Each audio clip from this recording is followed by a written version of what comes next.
Authorized police records. Factual video evidence. Raw enforcement. This is Bodycam incident reports. Sir, you've been told to leave. You're loitering and making people uncomfortable. This is public property. I'm waiting for someone. That's not a crime. Don't argue with me. Show ID, now. I've identified myself. You're escalating for no legal reason, officer. Turn around. Hands behind your back. Officer Kyle Vance had been patrolling the quiet, affluent streets of Oak Creek for 6 years when he made the decision that would implode his career and cost the taxpayers of his city $6.5 million. He was 29 years old, clean-cut, and carried himself with the swagger of a man who believed his badge granted him immunity from consequences. He had a reputation in the precinct, the kind that supervisors whispered about behind closed doors, but never formally addressed. He was proactive. He was aggressive. But to the community members who had the misfortune of crossing his path, he was a bully with a gun. On a bright, crisp Tuesday morning at the Oak Creek Farmers Market, Vance received a dispatch call regarding a suspicious individual refusing to leave a vendor's area. The individual in question was Marcus Thorne, a 58-year-old retired Marine Corps colonel and a high-ranking federal veteran liaison. He was standing near a cheese stall leaning on his cane, waiting to approve a life-changing housing grant for a homeless veteran he had agreed to meet there. What Vance did next, ignoring Thorne's calm explanation, mocking his service-connected disability, and slapping handcuffs on a man who had commanded battalions in Fallujah, would become a viral case study in how unchecked arrogance and implicit bias can dismantle a police department's credibility in an afternoon. Before we get into the details, where are you tuning in from? If you believe in accountability for our public servants, hit that subscribe button. We need to keep telling these stories until the system changes. Officer Kyle Vance's personnel file was a minefield that the department had managed to dance around for half a decade. In 6 years, he had accrued 14 civilian complaints. 14. For context, the average officer in that department received 1 or 2 in a comparable period. Most of Vance's complaints followed a distinct troubling pattern escalation of nonviolent situations involving older men of color. There was the incident with the postal worker he detained for impeding traffic while delivering mail. There was the grandfather he threatened with a taser for asking why he had been pulled over. In every instance, Internal Affairs exonerated him or slapped him on the wrist with retraining, citing his high arrest numbers as proof of his effectiveness. Vance had convinced himself that he possessed a sixth sense for criminality, a gut instinct that superseded the Constitution. He believed that if someone made him feel disrespected, they must be guilty of something. This belief system was about to collide with a man who had spent 30 years defending the very rights Vance treated as optional suggestions. Marcus Thorne was not a man who sought attention. At 58, he moved with a deliberate, pained grace, the result of a mortar explosion in 2004 that had shattered his left hip and ended his infantry career. He walked with a heavy polished oak cane, not as a prop, but as a necessity. Since retiring from the Marine Corps with full honors, a Silver Star and a Purple Heart, Thorne had dedicated his second act to the Department of Veterans Affairs. He wasn't a paper pusher, he was a fixer. His official title was Federal Veteran Liaison, a role that gave him broad authority to cut through red tape and authorize emergency funds for veterans in crisis. He reported directly to regional directors and had a phone book full of contacts that reached all the way to Washington, D.C. That Tuesday morning, Thorne was on a mission of mercy. He had spent 3 months trying to track down a young localized veteran named David, who was living out of his sedan and suffering from severe PTSD. David didn't trust government offices. He didn't trust hospitals. But he remembered the colonel. David had agreed tentatively to meet Thorne at the farmers market, a neutral open space, to sign the paperwork that would get him into a transitional apartment that very night. Thorne arrived at 9:45 a.m., dressed in his usual uniform of off-duty command, pressed khaki slacks, a navy blue polo shirt tucked in with military precision, and polished loafers. He found a spot near the center of the market, close to a stall selling artisanal cheeses, where he had a clear view of the parking lot entrance. He checked his watch. He checked his phone. He leaned on his cane, scanning the faces of the crowd, looking for a frightened young man who needed help. He stood still, silent and patient, the way he had stood on watch 1,000 times before. He wasn't shopping. He wasn't eating. He was holding his post. And in the Oak Creek Farmers Market, standing still, while black was apparently enough to trigger an alarm. The alarm was sounded by Brent Miller, the 34-year-old owner of Miller's Artisanal Cheeses. Miller had taken over the family business 2 years prior and was obsessed with the aesthetic of his customer base. He wanted the market to feel like an exclusive club for the wealthy suburbanites who bought his $20 blocks of cheddar. Miller had been watching Thorne for 15 minutes. In Miller's mind, a black man standing in one spot without buying anything wasn't a customer. He was a threat. He wasn't waiting. He was loitering. He wasn't scanning for a friend. He was casing the cash box. Miller wiped his hands on his apron, his eyes narrowing as he watched Thorne check his watch again. "He's making people nervous," Miller muttered to himself, though the two women sampling Gouda in front of him seemed completely oblivious to Thorne's presence. Miller's bias filled in the gaps that reality left open. He saw the cane not as a medical device, but as a potential weapon. He saw Thorne's serious, focused expression not as concern for a fellow veteran, but as hostility. Miller decided he couldn't have this element ruining his Tuesday rush. He didn't walk over to ask if the man needed help. He didn't ask if he was waiting for someone. He pulled out his iPhone, ducked behind his display of jams and jellies, and dialed the police non-emergency line. But when the dispatcher answered, Miller didn't report a man standing still. He escalated the narrative to ensure a quick response. "Yes, this is Brent at the farmer's market. There's a guy here, he's been loitering right in front of my register for 20 minutes. He's refusing to leave and he's acting aggressive. He's staring down my customers. I think he might be casing the joint to rob us." The dispatcher asked for a description. "African-American male, late 50s, heavy build. He has a large stick or club with him. Please hurry, he's scaring the families." The call went out.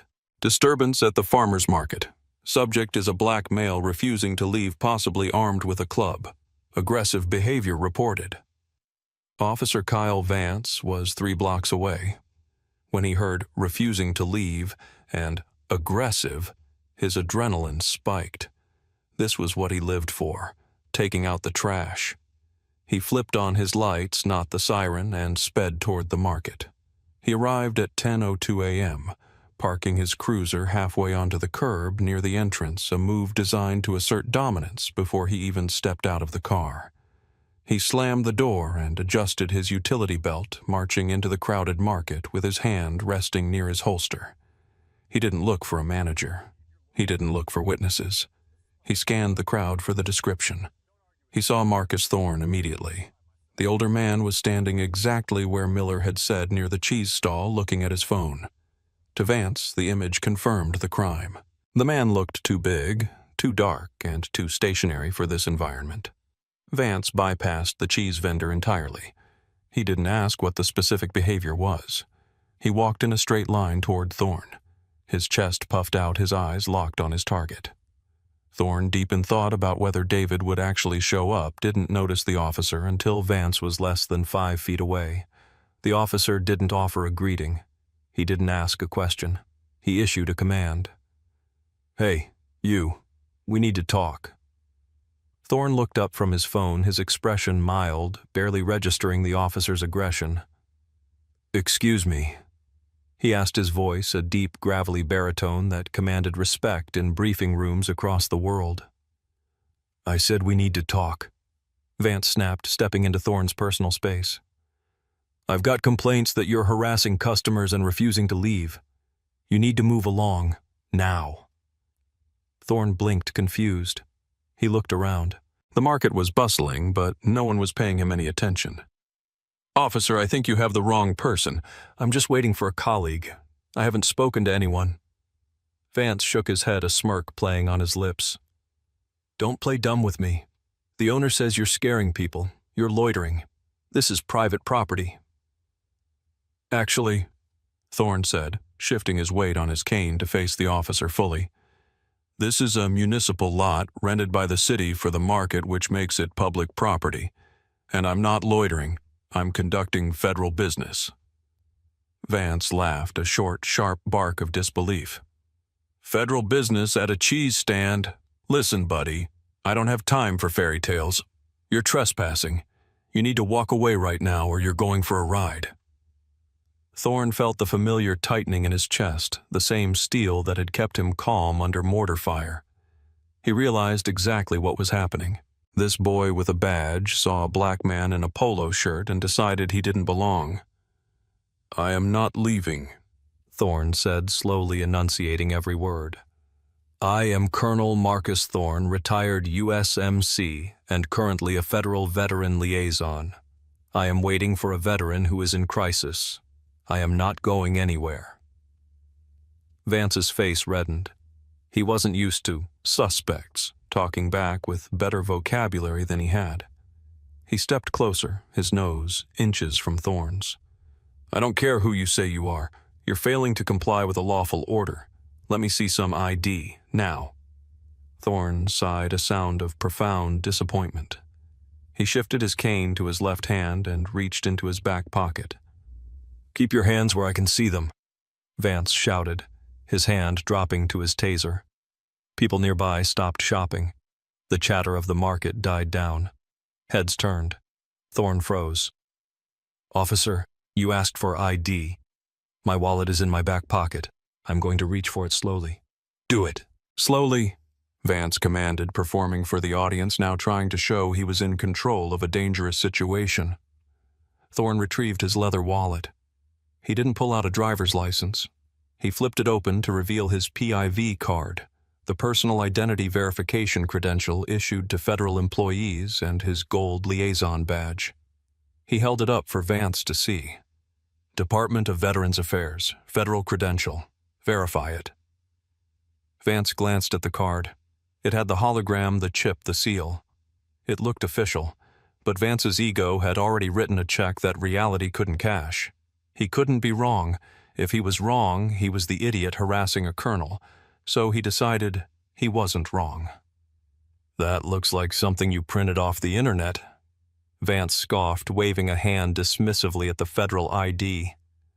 I can buy a badge like that on eBay for $15. Try again.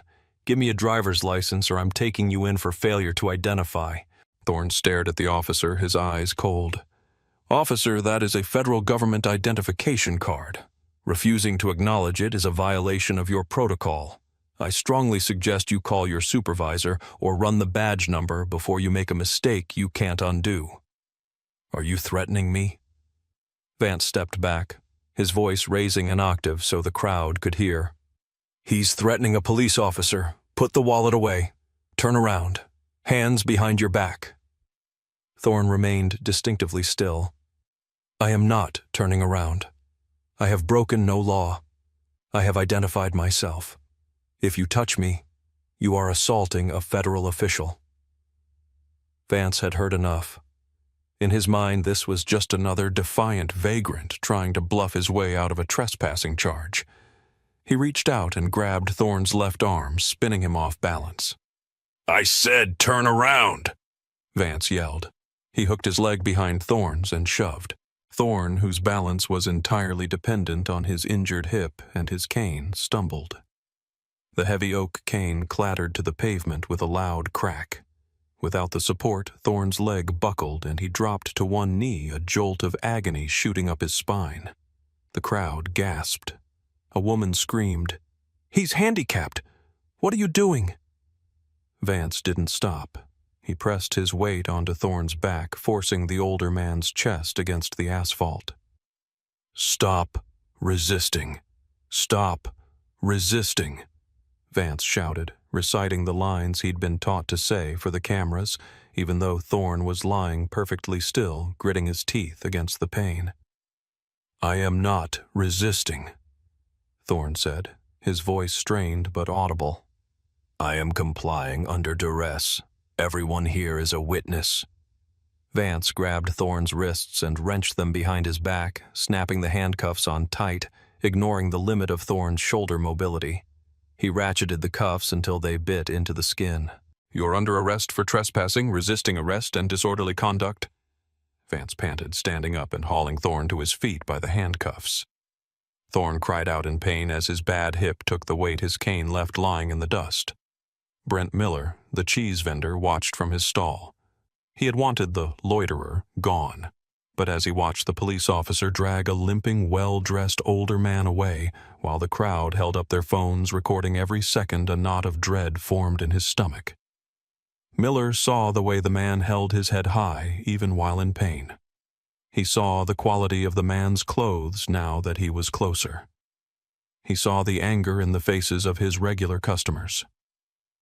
"That's a veteran," someone shouted from the crowd. "He has a Purple Heart license plate. I saw his car," another man yelled.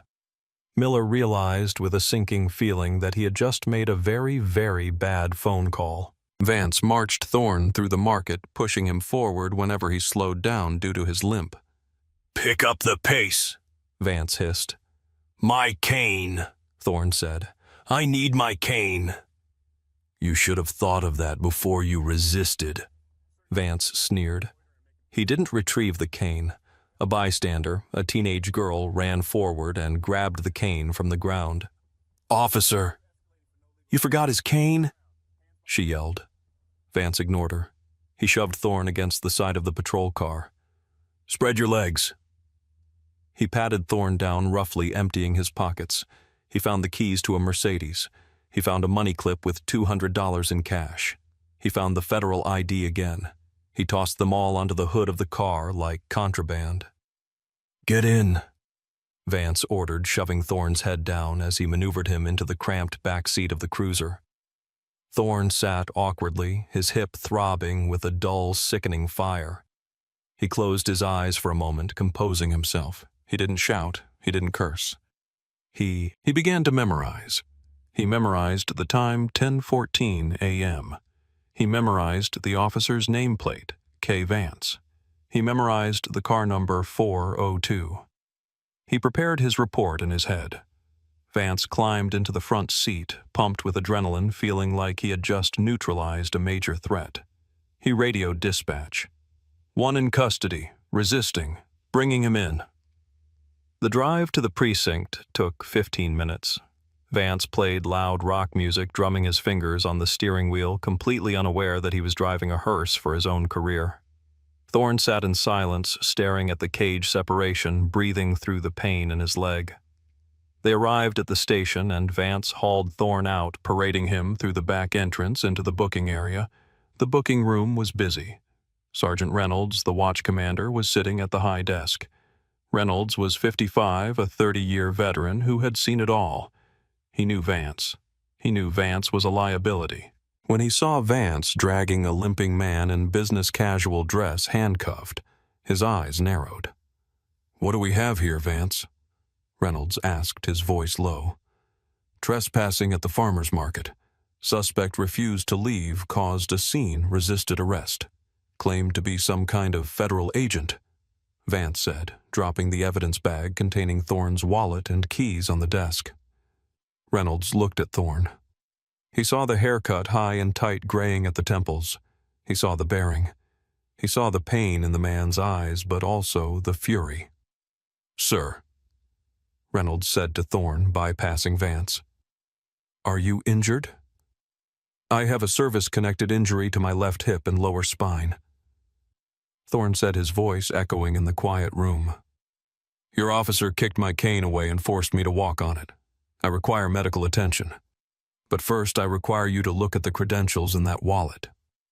Reynolds opened the bag. He took out the leather wallet. He flipped it open. He froze. He knew what a PIV card looked like. He knew what a federal liaison badge looked like. He looked at the name. Marcus Thorne. Colonel USMC retired. Federal liaison. Reynolds felt the blood drain from his face. He looked at Vance, who was smirking, waiting for a pat on the back. "Vance," Reynolds said, his voice trembling with suppressed rage. "Did you verify these credentials?" Vance shrugged. He flashed it. Looked fake. I told him to show a license he refused. Reynolds slammed his hand on the desk, making Vance jump. You idiot. You absolute moron. Reynolds picked up the phone and dialed the number on the back of the ID card. He put it on speaker. Federal Protective Service verification line. A voice answered. This is Sergeant Reynolds, Oak Creek PD. I need to verify a credential for Marcus Thorne. There was a pause. 1 moment. Verified. Colonel Marcus Thorne is a Level 5 federal liaison with top-secret clearance. He is the direct representative for the Secretary of Veterans Affairs in your region. Is there a problem? Sergeant Colonel Thorne is scheduled to be on a call with the governor in an hour. Reynolds hung up the phone. The room was deadly silent. Every officer in the booking area had stopped what they were doing. Vance's smirk was gone. He looked from Reynolds to Thorne, his mouth slightly open. But he was loitering. Reynolds stood up. Uncuff him. Now. Vance fumbled for his keys. His hands were shaking. He unlocked the cuffs. Thorne rubbed his wrists. He didn't look at Vance. He looked at Reynolds. Sergeant, I was arrested for standing while black. I was assaulted. My cane was abandoned at the scene, and I was prevented from meeting a homeless veteran who I have been trying to save from suicide for 3 months. If that boy isn't there when I go back, his blood is on this department's hands. Reynolds walked around the desk. Colonel, I cannot express how sorry I am. He turned to Vance, gun and badge, on the desk. Vance blinked. Sarge, come on. It was a mistake. I didn't know. You didn't know because you didn't check, Reynolds roared. You profiled a federal official, you utilized excessive force, and you ignored a valid federal ID. You are done. Gun and badge. Now. Vance slowly unholstered his weapon and placed it on the counter. He unpinned his badge. He looked smaller now, just a young man in a polyester shirt who had made a terrible calculation. Thorne refused the offer of an ambulance. He demanded a ride back to the market. Reynolds drove him personally. When they arrived, the market was in chaos. People were still gathered talking about the arrest. Thorne got out of the car, leaning heavily on the cane that a witness had turned into the police information booth. He went to the spot. David was gone. The young veteran, spooked by the police presence, had fled. Thorne stood there, clutching his cane, and for the first time his composure cracked. He looked at the empty space where he could have saved a life, and a single tear traced a path down his cheek. Then he turned to Reynolds. I want the name of the man who called 911. The fallout was swift, brutal, and public. The video of Vance knocking the cane away from a crippled war hero hit the internet at 2:00 p.m. By 5:00 p.m., it had 3 million views. The headlines were scathing: hero in handcuffs, police assault disabled veteran. Federal official arrested for waiting at market. The public outrage was not just local, it was national. The Secretary of Veterans Affairs released a statement condemning the arrest. The Marine Corps Association demanded an investigation. Kyle Vance was fired 4 days later. The union didn't even fight it. The optics were too toxic. His unfallible judgment had been exposed as nothing more than prejudice wrapped in authority. He was decertified, meaning he could never work in law enforcement again. But the consequences didn't stop with him. Brent Miller, the cheese stall owner, was identified by internet sleuths. The reviews for Miller's artisanal cheeses tanked. Locals boycotted his stall. He tried to issue an apology, claiming he was just concerned for safety, but the community wasn't buying it. Within 3 months, Miller closed his business bankrupt. The lawsuit was inevitable. Thorne sued the city, the police department, and Vance personally. The city attorneys took one look at the video, the federal verification log, and Thorne's medical records detailing the new damage to his hip, and they opened the checkbook. They settled for $6.5 million. But Thorne didn't buy a yacht. He took the money and started the David Initiative, a non-profit foundation dedicated to providing immediate, no-questions-asked housing for veterans named after the young man he had missed that day, who thankfully Thorne tracked down a week later and helped get off the streets. 6 months later, Marcus Thorne stood before the city council. He wasn't there to scold. He was there to teach. The room was packed. "We tell our officers to trust their gut," Thorne said, leaning on his cane at the podium. "But when your gut tells you that a black man in a polo shirt is a criminal and a white man selling cheese is the victim, your gut is broken. Officer Vance didn't just arrest me. He tried to strip me of my dignity. He failed. You cannot take a man's dignity unless he gives it to you. But he did take my trust, and he took the trust of every person of color in this city who watched that video and thought, that could be me." He paused, looking out at the silent room. "I had a federal badge. I had a rank. I had the secretary of the VA on speed dial, and it wasn't enough to save me from being handcuffed in the dirt. So I ask you, what happens to the man who has none of those things? That is who you need to protect. That is who you need to serve. Because until safety is a right for everyone, it is a privilege for no one." Officer Vance is now working in a warehouse loading trucks. He demands ID from no one. Brent Miller moved 2 states away. Marcus Thorne is still out there walking with a cane, cutting through red tape, fighting for the men and women this country often forgets. He won. But as he sits in his office rubbing his aching hip, looking at the framed photo of the day he was arrested that he keeps on his desk as a reminder, he knows that the battle isn't over. It never really is. Thank you for watching. It's easy to look at a story like this and feel anger. But anger without action is just energy wasted. We have to demand better training, better accountability, and better laws that punish those who weaponize the police against their neighbors.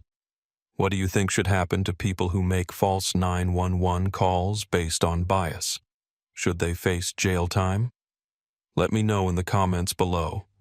And if you believe these stories matter, if you believe the truth needs a spotlight, please like this video and subscribe to the channel. Your support helps us keep the lights on and the truth loud. Until next time, take care of each other. This concludes our analysis. For ongoing access to verified footage, please like and subscribe. Thank you for following Bodycam Incident Reports.